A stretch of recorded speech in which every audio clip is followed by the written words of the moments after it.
Hello everyone. इस video में हम 2026 में आए हुए एक क्वेश्चन की बात करेंगे। इसमें पूछा है कि an ice cream cone of radius small r and height small h is completely filled by two spherical scoops of ice cream. If radius of each spherical scoop is small r by 2, then the value of h is to 2r equals to what? Okay तो हमको h and 2r का ratio बताना है। Basically इस question में basically given है कि एक हमारे पास कोन है जो जिसके अंदर हम स्फेरिकल स्कूप्स ऑफ आइसक्रीम को फिल कर रहे हैं। कितने स्फेरिकल स्कूप्स को हम फिल कर रहे हैं? 2 स्फेरिकल स्कूप्स को फिल कर रहे हैं जिसकी रेडियस गिवन है स्मॉल r बाई 2। ये रेडियस गिवन है small r by 2 and radius of cone given है स्मॉल r और हाइट ऑफ कोन गिवन है स्मॉल h। तो हमको बताना है h अपॉन 2r की वैल्यू। तो अगर अब हम ध्यान से देखें तो इसमें गिवन है कि दोनों स्फेरिकल स्कूप्स आइसक्रीम के स्पून में कम्प्लीटली फिल्ड हो रहे हैं। ये लिखा है वर्ड कम्प्लीटली फिल्ड। इसका मतलब क्या हुआ? Volume of both the spherical scoop will be equal to volume of cone.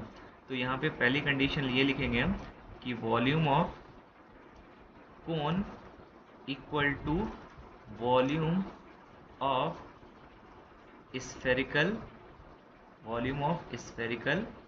Scoops, मतलब वॉल्यूम ऑफ स्फेरिकल स्कूप्स के बराबर हो जाएगा volume of spherical scoops of ice cream. Okay ice cream. तो वॉल्यूम ऑफ कोन की वैल्यू बराबर हो जाएगी दोनों स्फेरिकल स्कूप्स के वॉल्यूम के बराबर, क्योंकि दोनों स्फेरिकल स्कूप्स कंप्लीटली फिल्ड हो रहे हैं हमारे कोन के अंदर, राइट। और हम जानते हैं वॉल्यूम ऑफ कोन का फॉर्मूला क्या होता है? 1/3 pi R square H. So small R radius है, स्मॉल एच हाइट है कोन की, तो फॉर्मूला हो जाएगा 1/3 पाई आर स्क्वायर एच। और वॉल्यूम ऑफ स्फेरिकल स्कूप का वॉल्यूम ऑफ स्फेयर क्या होता है? 4/3 pi R cube. R radius होती है लेकिन यहाँ पे कितनी है रेडियस? Small are by 2।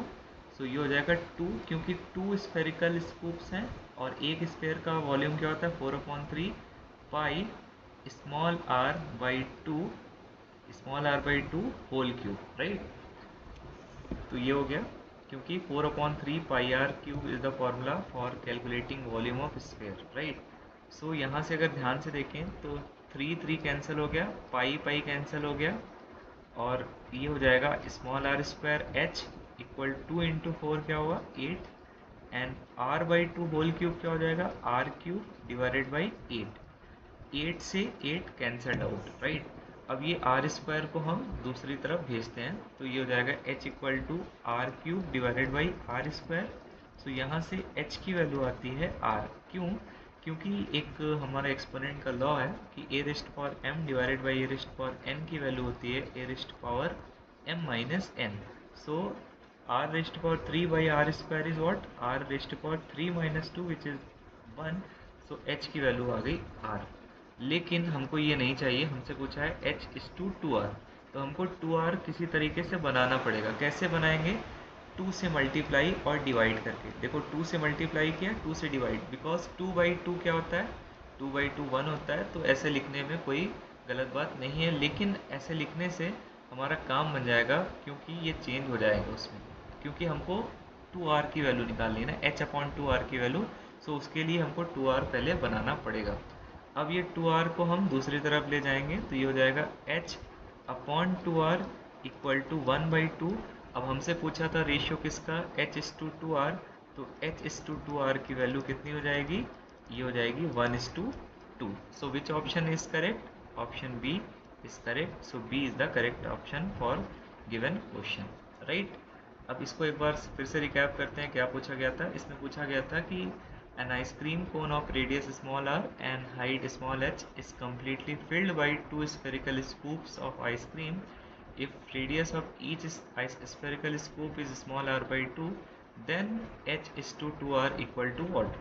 तो अगेन इसमें इसमें सबसे पहले कोनिकल शेप का एक कोन है जिसके अंदर 2 स्फेरिकल स्कूप्स के आइसक्रीम को कम्प्लीटली फिल करा जा रहा है। तो अगर दोनों कम्प्लीटली फिल हो जाएंगे तो उसके लिए क्या कंडीशन होगी कि volume of cone equal to होगा volume of spherical scoops of ice cream. Volume of cone का फॉर्मूला क्या होता है 1/3 पाई आर स्क्वायर एच, और वॉल्यूम ऑफ स्फेयर का क्या फॉर्मूला होता है 4/3 पाई आर क्यूब। लेकिन यहाँ पे स्फेयर की रेडियस है स्मॉल आर बाई टू, तो small are by two whole cube हो जाएगा। क्योंकि दो स्फेरिकल स्कूप्स फिल्ड हो रहे हैं कम्प्लीटली कोन के अंदर, इसीलिए हमने 2 से मल्टीप्लाई किया। अब इसको सॉल्व करने पे हमें एक रिलेशन मिल रही थी h इक्वल टू आर, लेकिन हमको रेशियो बताना था h/2r का, तो हमने डेलिबरेटली RHS में 2 से मल्टीप्लाई और 2 से डिवाइड किया, क्योंकि 2/2 क्या होता है 1, तो ऐसे करने पे हमारा कोई एक्सप्रेशन में चेंज नहीं होगा। लेकिन हमको जो पूछा गया था h/2r वो वैल्यू फॉर्म हो जाएगी, इसीलिए हमने यहाँ से 2 से मल्टीप्लाई और 2 से डिवाइड किया।